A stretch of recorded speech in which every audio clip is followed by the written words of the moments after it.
Hey everyone, I wanted to take a couple of minutes. I pulled some things from Chapter 2 that I want to review with you guys. I think it will help you moving forward in the future as far as diagnosing the rhythm strips.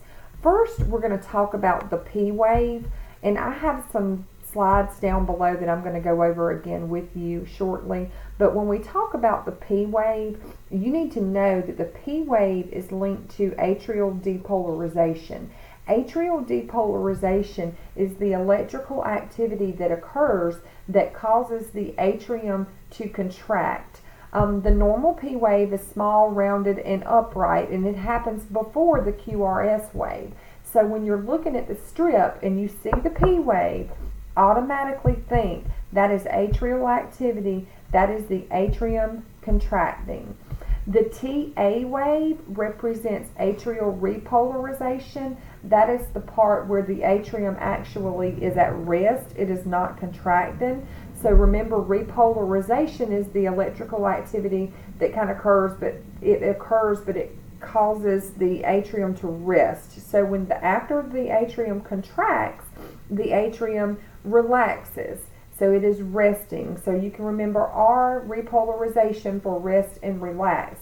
But normally you do not see the TA wave because the QRS wave that we're going to go over here again in just a minute kind of kicks in, and the TA wave, which represents atrial relaxation, happens at the same time that the QRS complex occurs. So it's hidden, so you do not normally see that.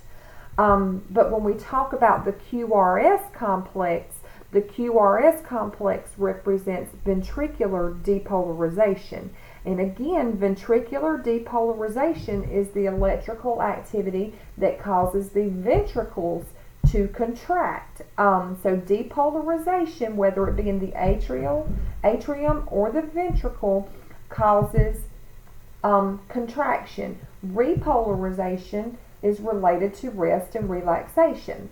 So when we look at the QRS complex, we're looking at the electrical activity, the ventricular depolarization, the electrical activity that causes the ventricle to contract.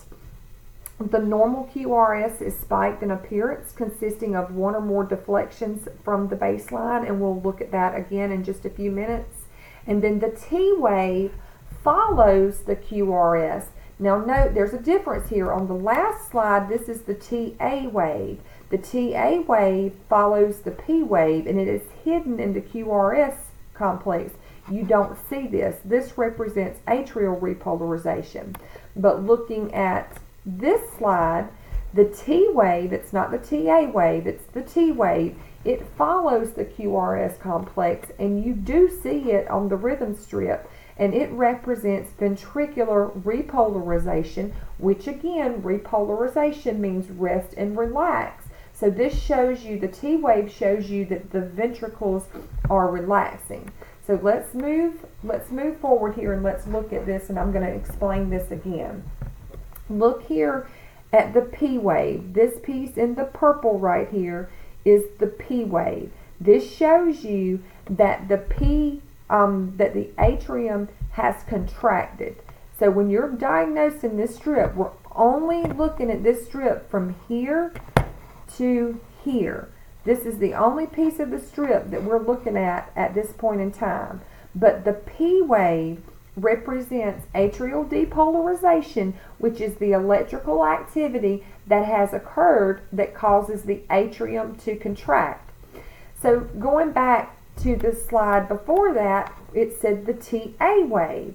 Well, when we look at this strip, you do not see the TA wave because it's hidden in the QRS complex, because the ventricles contract after the atrium contracts.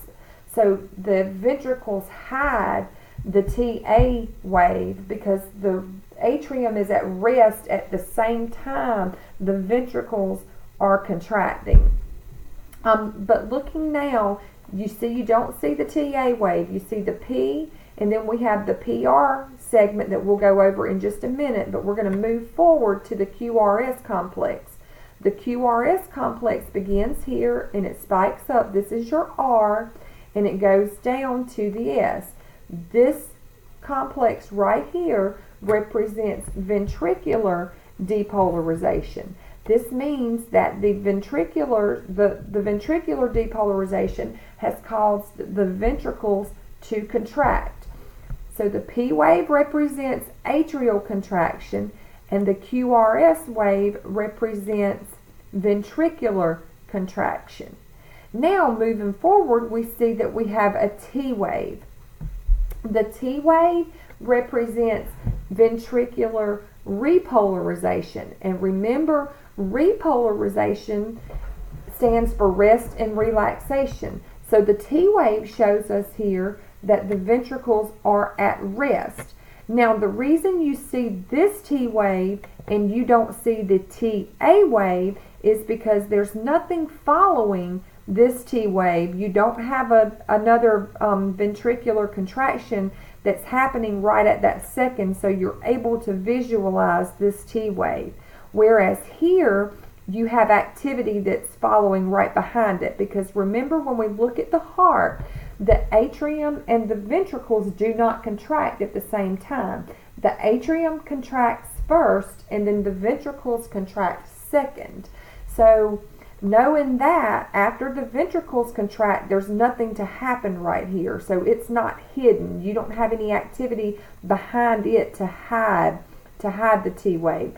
So this T wave right here represents ventricular repolarization, which stands for rest and relaxation. Just remember that. And the U wave we sometimes see and we sometimes do not see, so we're not going to get into that right now. But the main thing that I wanted you to understand is exactly what you're looking at when you look at the P wave, the QRS, and the T. So the P wave means the atrium has contracted. The QRS wave means the ventricle has contracted, and the T wave means that the ventricles are in relaxation. They are resting. They have relaxed. And you do not see the TA wave from the atriums, and you don't see their rest because they're hidden inside of the QRS. That's why you do not see that one. But I just felt like maybe explaining this would help a little bit further down the road when we're diagnosing these strips. But if you have any questions, please see me. Thank you.